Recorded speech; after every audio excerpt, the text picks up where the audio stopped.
David Miller had always liked his quiet life. At 43, he lived alone in a small apartment above his accounting office in downtown Springfield. His days followed the same peaceful routine. Coffee at 7, work by 8, dinner for 1, at 6 and television until he fell asleep on his old leather couch. He never felt lonely, well, maybe sometimes on holidays when he saw families walking together. But mostly he enjoyed the silence. No one asking him to fix broken toys or drive to soccer practice. No one leaving dirty dishes in his sink or loud cartoons playing on his TV. His younger sister Amy was the complete opposite. Her house always buzzed with noise and laughter. 4 kids running around, toys scattered everywhere, and something always cooking in the kitchen. When David visited, which wasn't often, he felt overwhelmed by all the chaos. Amy would laugh and say, "You don't know what you're missing, big brother." David thought he knew exactly what he was missing: headaches and stress. On that cold Tuesday morning in February, David was reviewing tax papers when his phone rang.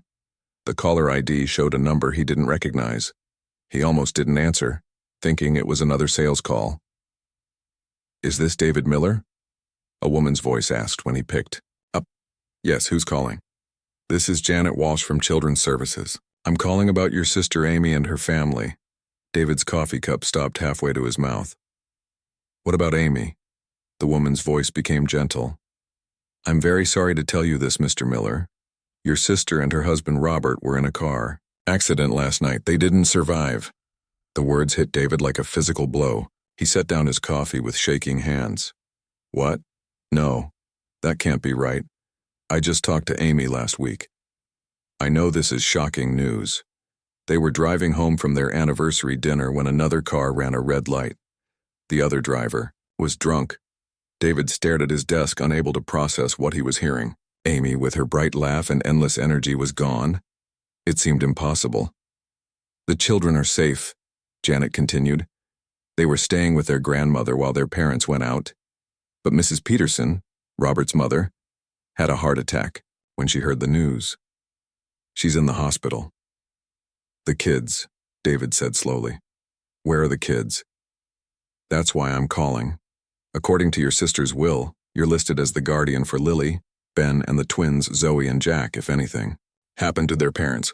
David felt the room spinning. "Guardian? But I don't know anything about kids. I understand this is overwhelming. Your sister must have trusted you very much to make this choice." David remembered now. About 5 years ago, Amy had asked him to be the kids' guardian if something ever happened to her and Robert. He had said yes without really thinking about it. It seemed like such an impossible situation that would never actually happen.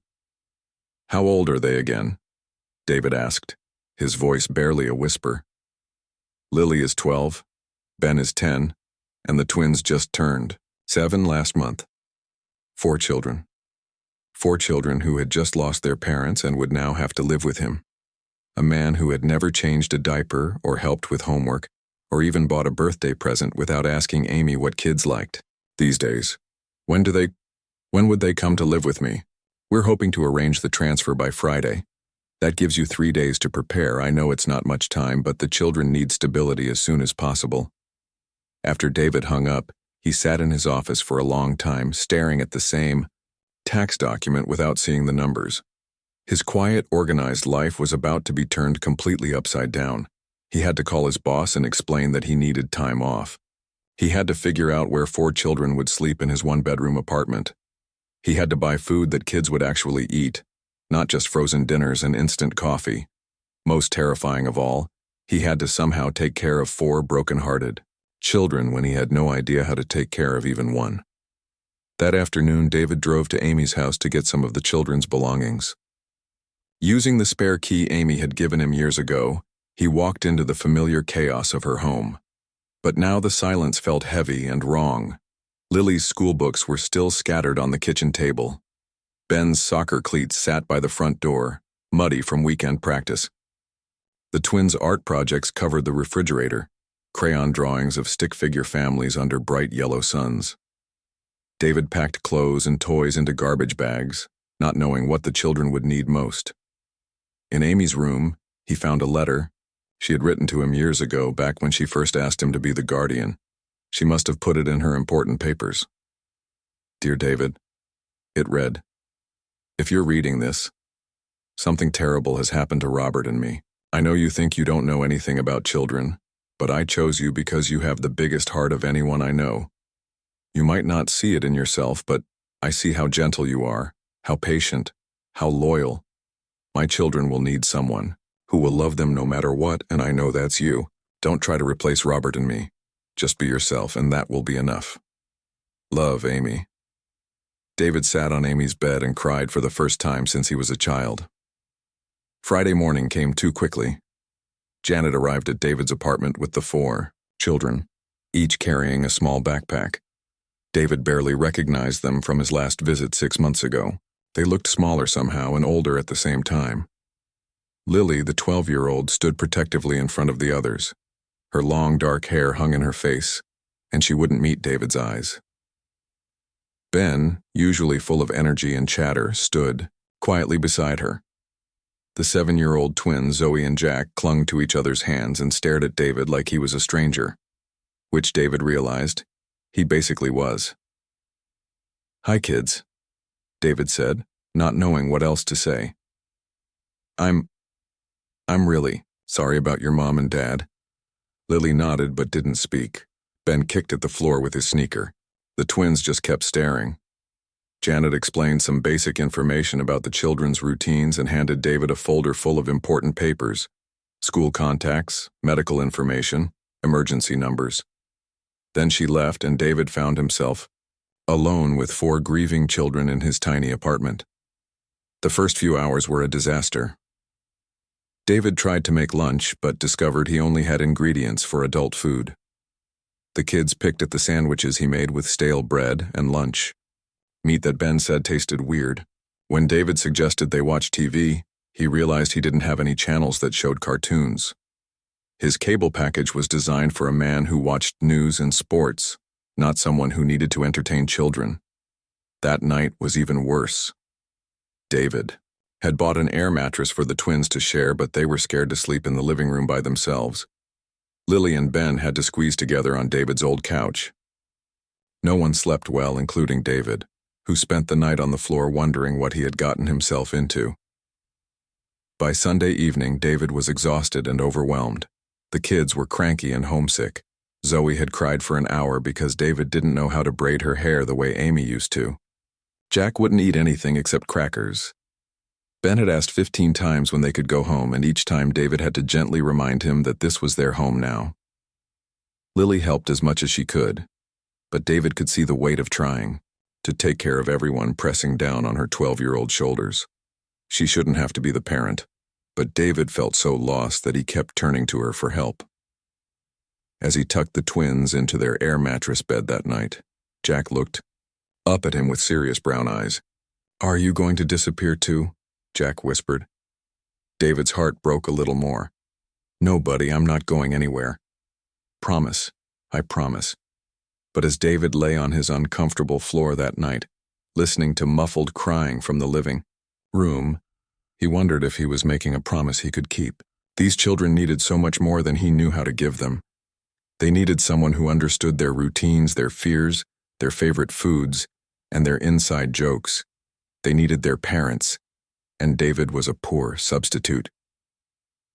He stared at the ceiling and wondered if he should call Janet in the morning and admit that he wasn't cut out for this. Maybe the children would be better off with a real family, people who knew how to be parents. But then he remembered Amy's letter and her trust in him, and he thought about Jack's whispered question about whether he would disappear too. David didn't know how to be a parent, but he knew how to keep a promise, and he had promised these children that he wouldn't leave them. That would have to be enough to start with. The next few weeks felt like David was drowning in slow motion. Every morning started the same way, with him staring at 4 sleepy, sad faces around his small kitchen table, trying to figure out what kids ate for breakfast besides cereal. He burned the eggs. The toast came out black. The milk was always the wrong temperature. Lily usually ended up making peanut butter sandwiches for everyone, while David apologized and promised he'd do better tomorrow. Getting the kids ready for school was like trying to solve a puzzle with missing pieces. Zoe needed her hair done in a specific way, but David's attempts looked like a bird's nest. Jack couldn't find his favorite socks and would melt down completely. Ben moved so slowly that they were late every single day. And Lily tried to help everyone while getting herself ready, which meant she was always stressed and rushing. David's neat, organized life became chaos overnight. His apartment was too small for 5 people. Toys and clothes covered every surface. The bathroom was always occupied when he needed it. His quiet mornings with coffee and newspaper were replaced by frantic searches for missing homework and arguments about wearing coats. The worst part was that David felt like he was failing at everything. When he picked up the kids from school, other parents chatted easily with their children about their day. David asked the same questions but got one-word answers. The kids seemed to shut down around him, like they were waiting for him to give up. Ben started acting out in ways that scared David. The 10-year-old, who had always been Amy's cheerful little athlete, became angry about everything. He refused to do homework, picked fights with his sisters, and tested every rule David tried to make. "You're not my dad," Ben shouted one evening when David asked him to clean up his toys. "I don't have to listen to you." David stood there holding broken Lego pieces, not knowing what to say. Ben was right. He wasn't their father. He was just some guy who happened to be related to them. The twins were struggling too, but in different ways. They had become even more attached to each other, speaking in whispers and creating elaborate games that only they understood. They treated David like a stranger who might leave at any moment. When David tried to tuck them in at night, they would politely say thank you but wouldn't really talk to him. They saved their real emotions for each other, crying quietly together when they thought no one could hear. Lily worried David the most. At 12, she was trying to be the mother to everyone else. She helped Zoe with homework, reminded Jack to brush his teeth, and tried to keep Ben from getting into too much trouble. She barely spoke to David except to ask practical questions about schedules or permission for school activities. David could see the exhaustion in her young face. She was carrying too much responsibility, but he didn't know how to take that burden from her without making everything worse. Money became another constant worry. David had always lived simply, but 4 children were expensive in ways he had never imagined. They needed clothes that fit, school supplies, lunch money, and 1,000 other things that added up quickly. His small apartment wasn't suitable for a family, but finding a bigger place would cost money he didn't have. He had to hire Mrs. Chen, an elderly neighbor, to watch the kids after school, because his work schedule didn't match their school schedule. She was kind but spoke limited English, and the children were too polite to tell her when they needed help with homework or had problems. David's work suffered because he was constantly distracted. He forgot about client meetings, made mistakes on tax returns, and found himself staring out the window wondering if the kids were okay. His boss was understanding at first, but David could tell his patience was wearing thin. The breaking point came on a Friday evening in March. David had been stuck at the office trying to fix a major error he had made on an important client's taxes. By the time he got home, it was almost 8 o'clock. He opened his apartment door to find complete chaos. Mrs. Chen had left hours ago with a note saying she couldn't handle the children anymore. The twins were finger-painting the walls with what looked like chocolate pudding. Ben had barricaded himself in the bathroom and was refusing to come out, and Lily was standing at the stove crying over a pot of boiling water trying to make dinner for everyone. "Lily, get away from that stove." David rushed over and turned off the burner. "You could get burned." "Someone had to make dinner," Lily said through her tears. "The twins were hungry and Ben wouldn't help, and I didn't know what else to do." David looked around his destroyed apartment, putting handprints on the walls, toys scattered everywhere, homework papers torn and scattered across the floor. The twins were now crying because they were in trouble. Ben was still locked in the bathroom, and Lily was sobbing like her heart was breaking. This was the moment David had been dreading. He wasn't cut out for this. These children deserved better than a man who couldn't even keep them fed and safe for one evening. He sat down heavily on his couch, putting his head in his hands. Maybe it was time to call Janet and admit defeat. Maybe foster care would be better for the kids than this disaster of a situation. Uncle David? Zoe's small voice cut through his despair. She was standing next to him, chocolate still on her hands, looking worried. Are you sad? David looked up at his 7-year-old niece. Despite the mess, despite the chaos, despite everything going wrong, she was concerned about him. Yeah, sweetie, he said honestly. I'm a little sad. Is it because we're bad? No, David said quickly, pulling her onto his lap despite the chocolate. You're not bad. You're wonderful. I don't know how to take care of you the way you need. Jack appeared beside them, also worried. Are you going to send us away? Before David could answer, Ben emerged from the bathroom. His face was red and defiant, but David could see fear in his eyes too. It doesn't matter, Ben said, trying to sound tough. You probably want to get rid of us anyway. Everyone always leaves. Lily stopped crying and looked at David with an expression too old for her 12-year-old face. It's okay, Uncle David. We know this is hard. We can try to be better. David felt something break inside his chest. These children, who had lost everything, were trying to comfort him. They were apologizing for being too much trouble, offering to be better so he wouldn't abandon them too. No, David said firmly, surprising himself with the strength in his voice. You don't need to be better. You're perfect exactly as you are. And I'm not going anywhere. But we're too much work, Lily said quietly. Yes, David admitted. You are a lot of work. More work than I ever imagined. But that doesn't mean I'm giving up on you. He looked at each of their faces, scared, hopeful, guarded and brave all at once. Here's the truth, David continued. I have no idea what I'm doing. I don't know how to braid hair or make good dinners or help with homework. I don't know how to make you feel better when you miss your mom and dad. I'm learning everything as I go, and I'm making a lot of mistakes. The children listened quietly. But I'm not going anywhere, David said again. We're going to figure this out together, even if it takes a long time. Even if I keep burning the eggs and you keep finger painting the walls. Even if everything feels impossible right now. For the first time since they'd come to live with him, Ben looked at David without anger in his eyes. Do you promise? Jack whispered, echoing his question from that first night. I promise, David said. I know I'm not your dad, and I can't replace your parents, but I'm your family now, and family doesn't give up on each other. Lily wiped her eyes with the back of her hand.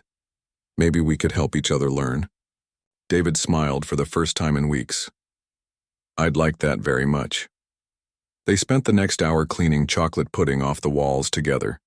David ordered pizza for dinner, and they ate it sitting on the floor like a picnic. It wasn't perfect, but it felt like a beginning. As David tucked the twins into their air mattress that night, Zoe looked up at him with chocolate still under her fingernails. Uncle David? Tomorrow can you try to make pancakes instead of eggs? I can try, David said, but they might come out funny. That's okay, Jack added. Funny pancakes are better than no pancakes. David laughed, and for the first time since this whole journey began, he thought maybe they really could figure it out, together. 3 days after the chocolate pudding disaster, David was trying to untangle Zoe's hair while she squirmed in the kitchen chair. His attempts at braiding looked more like a rope than anything resembling the neat style Amy used to do. Ouch, Uncle David, Zoe said, trying not to hurt his feelings. Maybe we could just leave it down today. David sighed and set down the brush. I'm sorry, sweetie. I keep trying to watch those YouTube videos, but my fingers don't seem to understand what they're supposed to do. The twins exchanged a look that said they were used to his failed attempts by now. Ben was wolfing down cereal at the table, and Lily was packing everyone's lunches with the efficiency of someone twice her age. It was Friday evening, and David had managed to get everyone fed and homework mostly finished. He was starting to feel like maybe they were getting into some kind of rhythm, even if it wasn't a very good one yet. Mrs. Chen had quit after the pudding incident, so David was handling after-school care himself. This meant leaving work early, every day, which his boss was definitely not happy about. But David had made a promise to the kids, and he was determined to keep it. Just as he was trying to convince Jack to take a bath, There was a soft knock at the door. David paused, brush still in his hand. He wasn't expecting anyone, and most people called before coming over. He opened the door to find a woman about his age standing in the hallway. She had shoulder-length brown hair pulled back in a ponytail and kind eyes behind wire-rimmed glasses.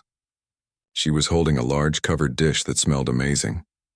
"Hi," she said with a gentle smile. "I'm Grace Wilson.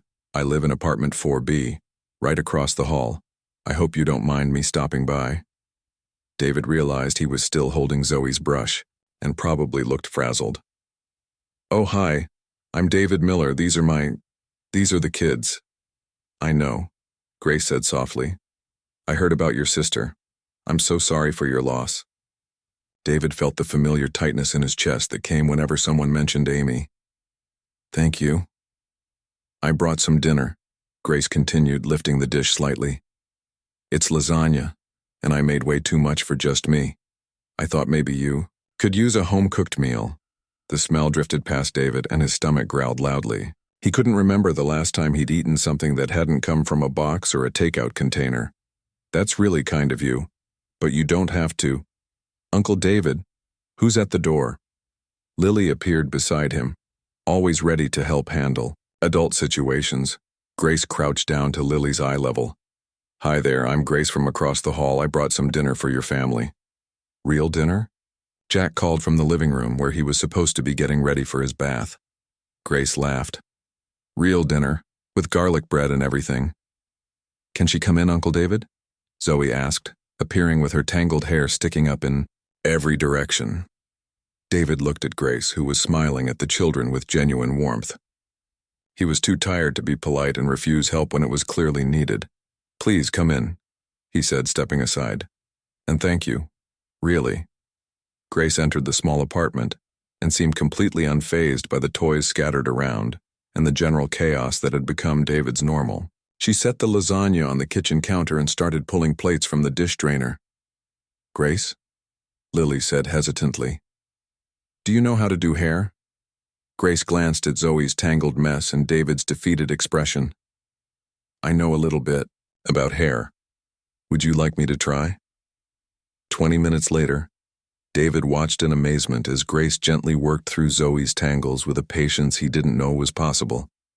She chatted with the little girl about school and favorite colors, while her fingers moved expertly through the knots. "There," Grace said finally, finishing a perfect French braid. "How does that feel?" Zoe ran to the bathroom mirror and gasped. "Uncle David, look! I look like a princess." David stared at his niece's neat, beautiful hair and felt a mix of gratitude and inadequacy. "It's perfect. How did you learn to do that?" "I used to be a pediatric nurse," Grace explained, helping Jack wash his hands for dinner. "You pick up all sorts of skills working with kids." "Used to be." David caught the past tense but didn't pry. Dinner was the first peaceful meal they'd had since the children came to live with him. Grace somehow managed to get Ben talking about his soccer team and convinced Jack to try the vegetables by making it a game. She listened to Lily's concerns about an upcoming school project with the kind of attention that made the 12-year-old light up. "Grace," Ben said around a mouthful of garlic bread, "this is the best food we've had in forever." "Ben," Lily scolded, "that's not polite." "It's okay," David said, laughing. "He's not wrong. I'm still learning how to cook for people who aren't me." "Cooking for kids is different," Grace said kindly. "They have strong opinions about textures and flavors. It takes practice." After dinner, Grace helped with the bedtime routine in a way that made David realize how much he'd been struggling. She knew exactly how to negotiate with the twins about teeth brushing, helped Ben find his lost homework without making him feel stupid, and listened to Lily's worries about fitting in at school. When the children were finally settled, David and Grace sat at his small kitchen table with cups of coffee. For the first time in weeks, David felt like he could actually relax. "Thank you," he said. "For dinner, for the hair, for everything. You didn't have to do any of that." "I wanted to," Grace said simply. "I've been watching you all struggle, and I know how hard it is to suddenly become a parent." "You have kids?" Grace shook her head, a shadow crossing her face. No, but I understand loss. My husband died 2 years ago in a motorcycle accident. I know what it's like when life changes everything. Overnight, David felt a recognition pass between them. I'm sorry. Thank you. It's gotten easier, but those first months... Grace trailed off, then seemed to refocus. The point is, I understand what the children are going through, and I understand what you're going through too. I keep feeling like I'm failing them, David admitted. They need so much and I don't know how to give it to them. You're not failing, Grace said firmly. You're learning. There's a difference. But I can't even braid hair or remember which kid likes which sandwich filling. Grace smiled. David, do you know what I saw tonight? I saw 4 children who trust you. Ben argued with you about bedtime, which means he feels safe enough to express his feelings. The twins asked you to settle a disagreement about a toy, which means they see you as the authority figure. And Lily relaxed enough to talk about her school worries instead of trying to handle everything herself. David stared at her. Really? Really? You're building something with them. It's not the same as what they had with their parents, and it doesn't need to be. It's something new and it's working. It doesn't feel like it's working. The best parents feel that way sometimes, Grace said gently. Love isn't about being perfect. It's about showing up every day and trying your best. They talked until late, sharing stories about Amy and about Grace's husband, Mark. Grace told him about her work as a nurse and how she'd taken time off after Mark died to figure out what came next. David talked about his quiet life before and how overwhelming everything felt now. Grace, David said as she was getting ready to leave, would you maybe like to have dinner with us again sometime? I mean, I'll cook next time, or try to cook. Grace laughed. I'd love that. And David, you don't have to do everything alone. Sometimes accepting help is the bravest thing you can do. After Grace left, David checked on the children one more time. They were all sleeping peacefully for the first time in weeks. Zoe's hair was still perfectly braided, and she was smiling in her sleep.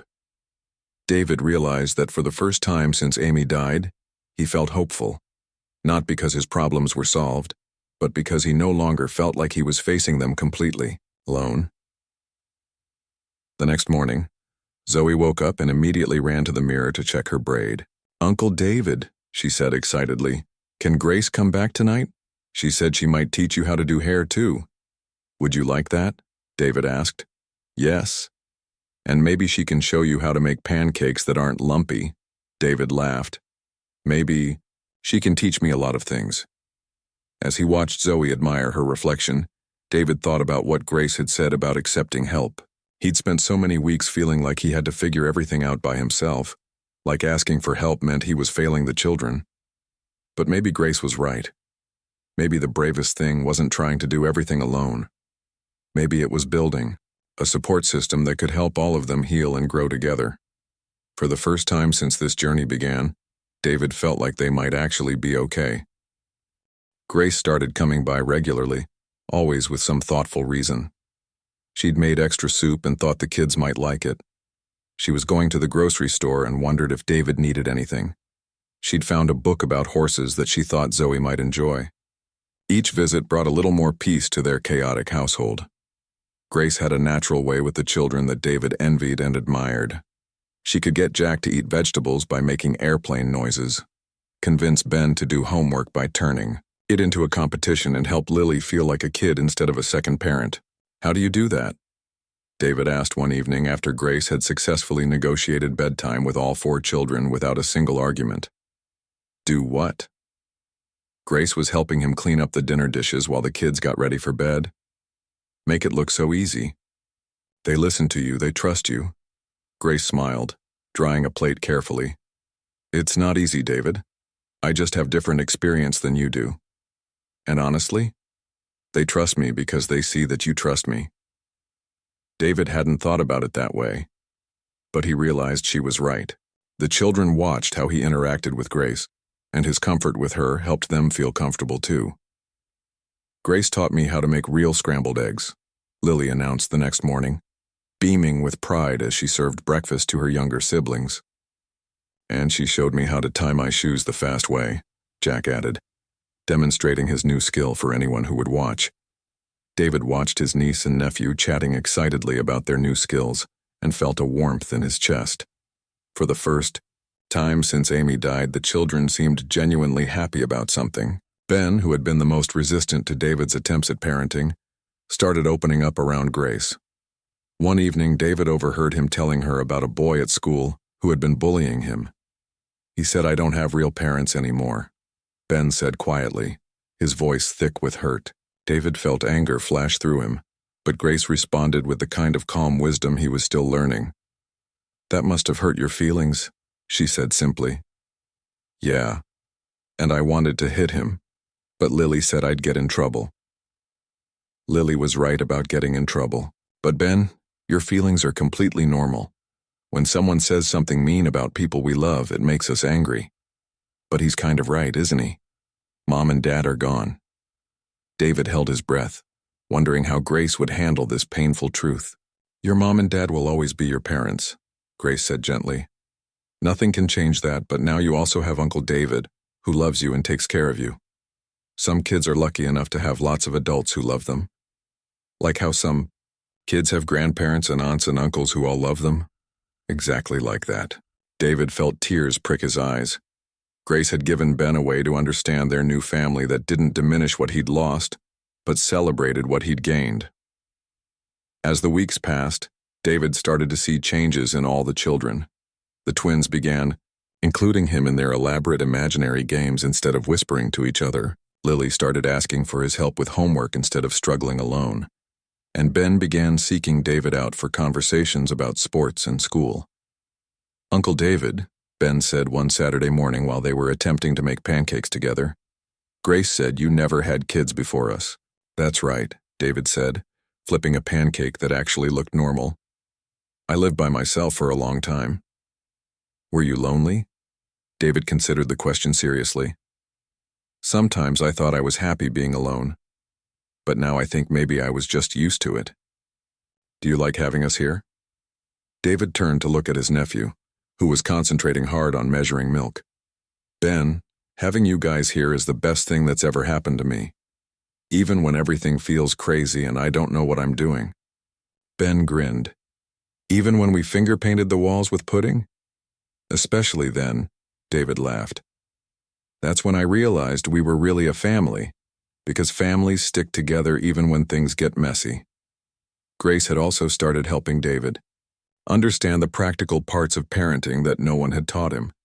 She showed him how to create routines that worked for each child's personality. She helped him learn to pick his battles. Yes, the twins needed to brush their teeth, but no, their socks didn't have to match perfectly. "Zoe needs more transition. Time between activities," Grace explained one evening after a particularly smooth bedtime routine. "If you give her a 10-minute warning before switching from playtime to bath time, she doesn't get overwhelmed." "And Jack? Jack responds well to choices. Instead of saying, 'Time for bed,' try, 'Would you like to brush your teeth first?' or put, 'On pajamas first?'" David was amazed by how much these small changes improved their daily routines. Grace helped him see that effective parenting wasn't about being perfect. It was about understanding what each child needed and adjusting accordingly. The breakthrough with Lily came unexpectedly.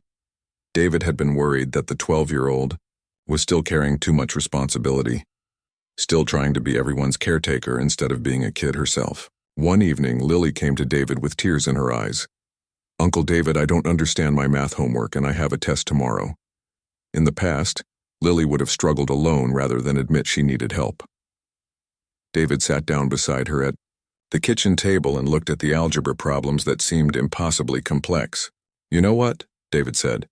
"I don't understand this either. Should we call Grace?" Grace arrived 20 minutes later with hot chocolate and a patient explanation of algebraic equations that somehow made sense to both David and Lily. "I felt so stupid," Lily admitted later after she'd successfully completed her homework. "Lily," Grace said seriously, "asking for help when you need it isn't stupid. It's smart and brave. But I'm supposed to be good at everything. I'm the oldest." David felt his heart break a little. "Sweetie, you don't have to be perfect. You don't have to take care of everyone else. That's my job now. But what if you can't handle everything? Then I'll ask for help, just like you did tonight. That's what families do. We help each other. David could see the relief in Lily's face as she finally let go of some of the burden she'd been carrying. The transformation in their household was gradual but undeniable. Mornings became less frantic as David learned each child's routine. Evenings were filled with homework help, bedtime stories, and conversations about their days. Weekends included trips to the park, grocery shopping expeditions where everyone got to pick one special item, and lazy Sunday mornings with pancakes. Grace was there for many of these moments, but David began to notice that he needed her help less and less. He was learning to trust his instincts, to recognize when each child needed comfort versus space, attention versus independence. "You've become a really good dad," Grace said one evening as they watched the children play a board game together without any fighting. "I'm not their dad," David said automatically. "Maybe not biologically," Grace replied, "but look at them. They feel safe, they feel loved, they feel secure. That's what good parents provide." David watched Ben help Zoe read the cards in their game, saw Lily cheering for Jack when he made a good move, observed the easy way they all interacted now. These children who had been scared and withdrawn just months ago were laughing and arguing and playing like normal kids. "Grace," David said suddenly, "I need to ask you something." She looked at him with those kind, patient eyes that had become so familiar. "Why did you help us that first night and every night since then? You don't owe us anything." Grace was quiet for a moment, watching the children. "After Mark died, I felt like my life had ended too. I didn't know what my purpose was anymore. Then I saw you struggling with these 4 amazing kids, and I realized maybe this was why I went through all that pain. Maybe I was supposed to learn about loss and healing so I could help you all find your way."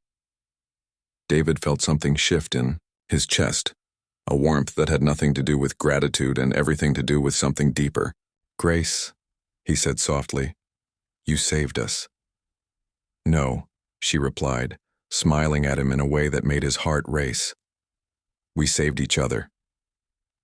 That night, after the children were asleep, David realized that somewhere along the way, his feelings for Grace had grown into something more than friendship.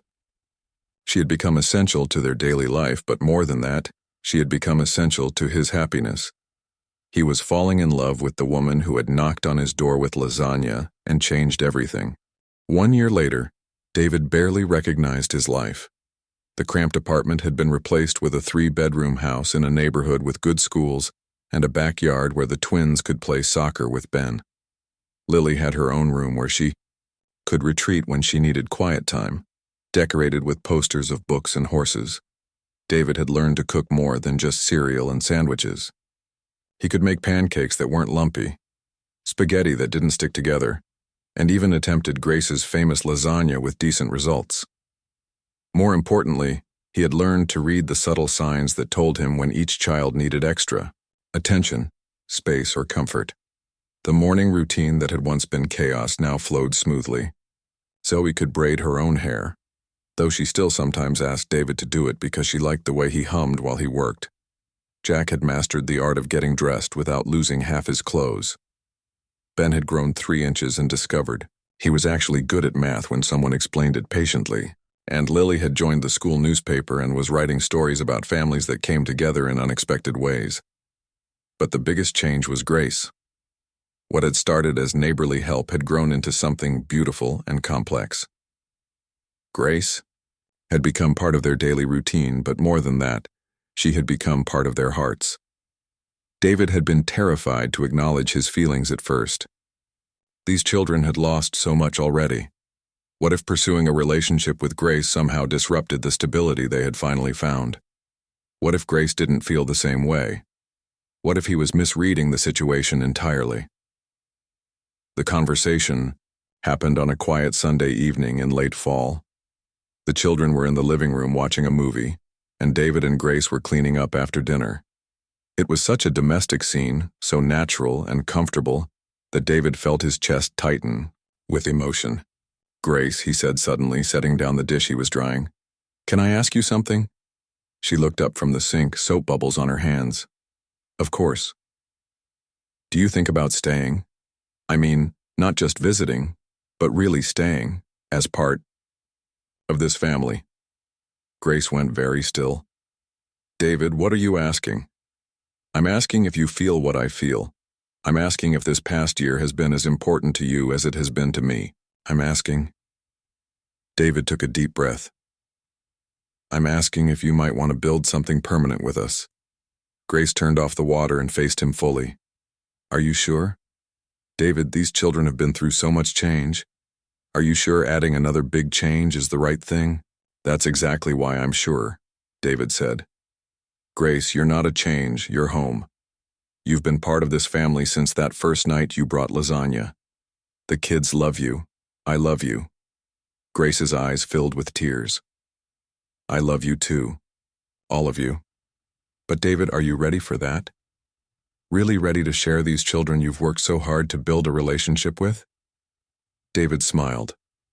Grace, I'm not sharing them. I'm giving them another person who loves them. They deserve all the love we can give them. Uncle David? Lily's voice came from the kitchen doorway. Is everything okay? David and Grace turned to find all 4 children clustered in the doorway, obviously having overheard at least part of the conversation. We were just talking, David said carefully. About Grace staying forever? Zoe asked hopefully. David looked at Grace, who was smiling through her tears. Would you guys like that? If Grace became a permanent part of our family? Yes, the twins shouted in unison. Does that mean Grace would live here all the time? Ben asked. Like she'd be here for breakfast and everything? If she wants to, David said. And if you guys are okay with it? Lily stepped forward, suddenly looking very mature for her 13 years. Grace, do you want to be our family for real? Grace knelt down to Lily's eye level. More than anything. But only if you're all sure. This would be a big change. Good. Change, Jack said firmly. We like good changes now. We've had lots of practice with changes, Zoe added, and you're the best change we ever had. Ben, who had become David's shadow and biggest supporter, looked serious. Uncle David, if Grace lives here, does that mean you'll be even happier? Yes, buddy, I think it does. Then we should definitely do it. 6 months later, Grace moved into the house officially. The wedding was small, just the 6 of them, plus David's boss who had become a friend, and Mrs. Chen who had come back to work for them part-time now that she only had to handle after-school care. Lily was the maid of honor, wearing a dress she had picked out herself. The twins were ring-bearers, taking their job very seriously. Ben walked Grace down the aisle, beaming with pride at his important role. Today isn't just about Grace and me getting married, David said in his vows. It's about all 6 of us choosing to be a family. Grace, you didn't just marry me. You married into this whole crazy, wonderful group of people. And I couldn't be happier about it, Grace replied, looking at each child as she spoke. Lily, Ben, Zoe, and Jack, you have taught me that families aren't just about who you're born to. They're about who you choose to love and who chooses to love you back. The reception was in their backyard, with a cake that Lily had helped bake, and decorations that the twins had made in art class. David watched his new wife dancing with Ben, helping Zoe fix her flower crown, and listening to Jack's elaborate story about a frog he'd found that morning. Are you happy, Uncle David? Lily asked, appearing beside him with 2 pieces of cake. Happier than I ever thought possible, David said honestly. Even though we're loud and messy and sometimes we put chocolate pudding on the walls. David laughed, remembering that disastrous evening that now seemed like a lifetime ago. Especially because of all that. Lily, do you know what I've learned this year? What? I spent my whole life thinking I wanted quiet and order and no complications. But what I really wanted was this: people to care about. People who care about me. Chaos that comes from love instead of loneliness. Lily smiled. Mom always said you had a big heart, but you kept it hidden. Your mom was a smart lady. She would like Grace, Lily said confidently, and she would be proud of you for taking care of us. You think so? I know so. Because you didn't just take care of us, Uncle David. You made us happy again. That night, After the guests had gone home and the children were finally asleep, David and Grace sat on their back porch swing, watching fireflies dance in the summer darkness. "Any regrets?" David asked, taking Grace's hand. "Only one," Grace said seriously. David's heart skipped. "What?" "I wish I'd made more lasagna that first night. We could have started this journey even sooner." David laughed, pulling his wife closer. "Grace Wilson Miller, you are perfect." "We're perfect," she corrected. "All 6 of us together." From inside the house came the sound of muffled giggling. The twins were probably out of bed and planning some mischief. In the past, David would have felt stressed about maintaining bedtime routines. Now he just smiled. "Should we go check on them?" Grace asked. "In a minute," David said. "I want to remember this moment. Our first night as a married family." "The first of many," Grace agreed. As they sat together in the peaceful darkness, David reflected on the journey that had brought them here. A year and a half ago, he had been a man who thought he wanted to be alone forever. A tragic phone call had changed everything, bringing 4 broken-hearted children into his quiet life and turning it upside down. He had felt so unprepared, so inadequate for the task of raising these children. He had almost given up more times than he could count. But somewhere along the way, between burned eggs and chocolate pudding disasters, between tears and laughter, between Grace's patient teaching and the children's generous forgiveness, they had become something beautiful. They had become a family. Not the traditional family that David had never thought he wanted, but something even better. A chosen family built from love, loss, determination, and hope. A family that proved that sometimes the most unexpected gifts come disguised as the greatest challenges. 4 hungry mouths had become 4 full hearts. A childless man had discovered that being a parent wasn't about being perfect. It was about showing up every day with love. And a widow who had knocked on his door with supper had brought something even more nourishing, the missing piece that made them complete. As the twins' giggles grew louder, and Ben's voice joined them in whatever late-night adventure they were planning, David squeezed Grace's hand. "Ready for the next chapter, Mrs. Miller?" "Ready for anything, Mr. Miller, as long as we're together." They stood up to go wrangle their children back to bed, and David realized that this beautiful, chaotic, imperfect, wonderful life was exactly what happiness looked like. Home wasn't a place. It wasn't even people you were related to by blood. Home was where love lived, grew, and chose to stay. And David had finally found his way home.